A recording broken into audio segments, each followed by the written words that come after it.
High views. Calcutta doctor హత్య కేసు సంబంధించి ఈరోజు చాలా చాలా ఇంపార్టెంట్ డే. సో మార్నింగ్ నుంచి అవన్నీ కూడా అప్డేట్స్ మొత్తం ఫాలో అవుతూనే ఉన్నా. ఫైనల్లీ సుప్రీంకోర్టుకి సిబిఐలో ఒక రిపోర్ట్ సబ్మిట్ చేశారు, స్టేటస్ రిపోర్ట్. అందులో ఏముందన్నది బయటికి రాలి. దానికోసం వెయిట్ చేస్తూ మొత్తం చెక్ చేస్తూ ఉన్నా. నేషనల్ న్యూస్ మొత్తం, లోకల్ న్యూస్లు మొత్తం, అండ్ కొంత తెలిసిన లాయర్లను అడుగున్నాను, అప్డేట్ రాలి. కానీ అసలు అప్డేట్లు ఒక 2 వచ్చాయి. సుప్రీంకోర్టు ఇచ్చిన షాక్, మరీ ముఖ్యంగా chief justice D Y Chandrachud and hats off చెప్తున్నానండి. సీరియస్లీ, ఇప్పటి వరకు నేను చూసినటువంటి సుప్రీంకోర్టు చీఫ్ జస్టిస్లో ఇతను అసలు ఓ లెవెల్ అనమాట, ఓ వేరే అంతే.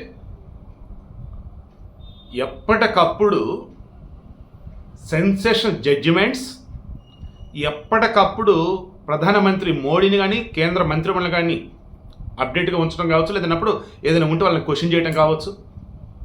ఈలోపు కొంతమంది సీనియర్లు మేము అన్నట్టుగా హడావుడి చేయడం చూస్తారు కోర్టుల్లో, వాళ్ళ తోకలు కట్ చేయడం కావచ్చు.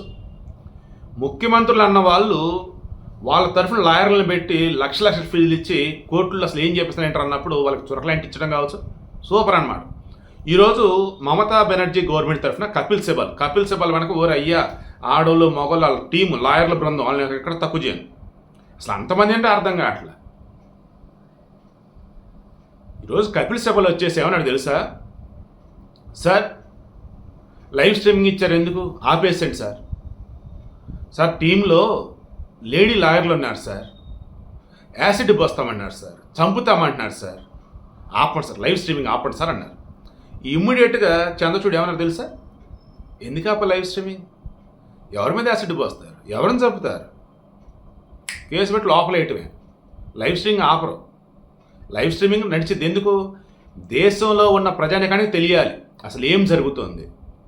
మమతా బెనర్జీ గవర్నమెంట్ కోర్టుకి ఏం చెప్పింది, సుమోటోగా తీసుకున్నటువంటి సుప్రీంకోర్టు ఆ చనిపోయినటువంటి డాక్టర్ కుటుంబానికి ఎలా న్యాయం చేస్తుంది, బాధ్యతాయుతంగా ఉందా, బాధ్యత రాహిత్యంగా ఉందా తెలియాలి కదా అందరికీ.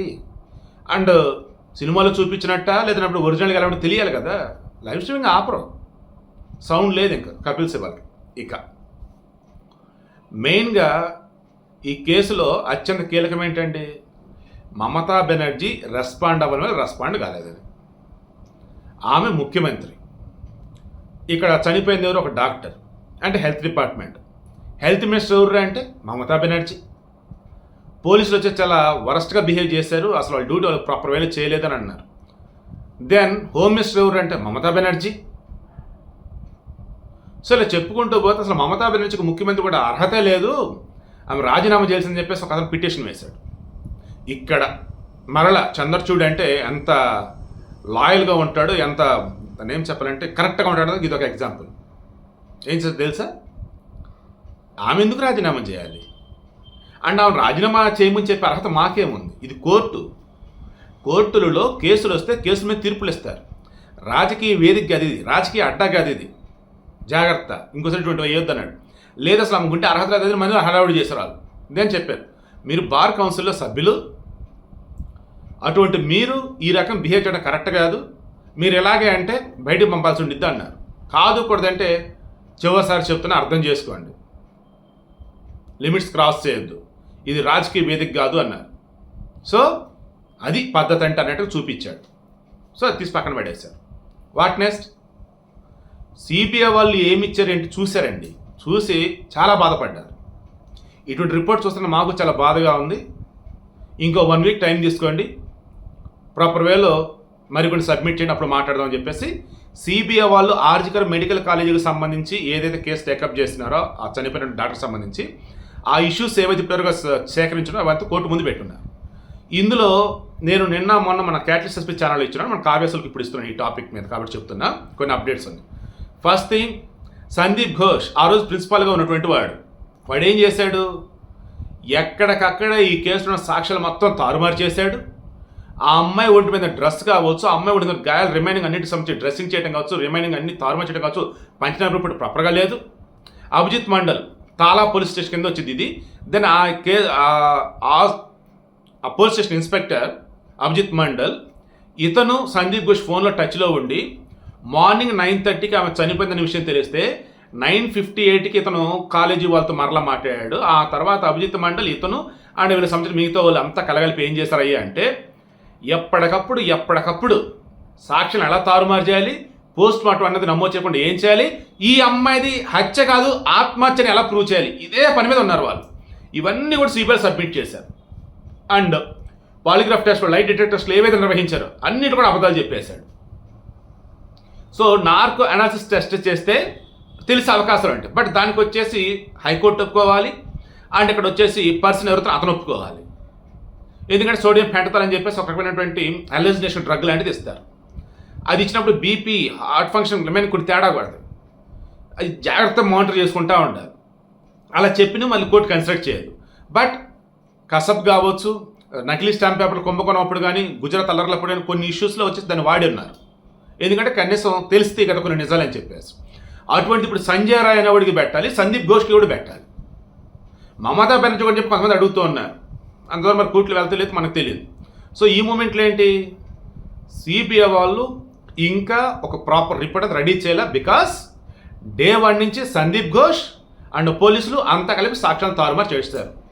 అండ్ ఇంకో ముఖ్యమైన విషయం ఇక్కడ, ఆ రోజు ఎవరైతే కమిషనర్గా ఉన్నారో వినీత్ గోయల్, అతను ముందు రాజీనామా చేయించాలని కదా అడిగింది డాక్టర్ లేని చర్చలో మమతా బెనర్జీతో ఒప్పుకుంది కదా. ఇందాక ఏం చేసిందంటే అతను పక్కన పెట్టి మనోజ్ అని చెప్పేసి కొత్త అతన్ని కమల్కత్తా కమిషనర్గా అపాయింట్ చేసింది. మరి పాత అతను రాజీనామా అంటే పక్కకు పోవాలి కదా. ఆహా, ఈ బ్యాచ్ అంతా ఒకటే బ్యాచ్ అండి, ఇదంతా తృణమూల కాంగ్రెస్ బ్యాచ్, భజన బ్యాచ్. జగన్ అధికారంలో వాళ్ళు ఉన్నట్టయితే ఈ కాదంబరి జత్వన కేసులు ఎవరెవరైతే ఉన్నారో వాళ్ళందరూ కూడా దండేసి సన్మానాలు చేసేవాడు. పాపం కాదంబరి జత్వ చంపేసేవారు. కూటమి గవర్నమెంట్ వచ్చాక వాళ్ళ భాగవతం అంతా బయటపడతా ఉంది. సో అలా ఈ తృణమూల కాంగ్రెస్ పార్టీ విధేయులు వినీత్ ఏం చేసింది, ఇంక తీసుకెళ్ళి స్టేట్ టాస్క్ ఫోర్స్ అడిషనల్ డీజీగా అపాయింట్ చేసింది, ఎస్టీఎఫ్ ఏడీజీగా అపాయింట్ చేసింది వినీత్ గోయల్ని. తర్వాత ఈ డైరెక్టర్ మెడికల్ ఎడ్యుకేషన్ ఎవరు, కౌశవ్ నాయక్, అతను సస్పెండ్ చేసింది అంది. ఐఎమ్ షూర్ వేరే డిపార్ట్మెంట్ మార్చి ఉంటారు.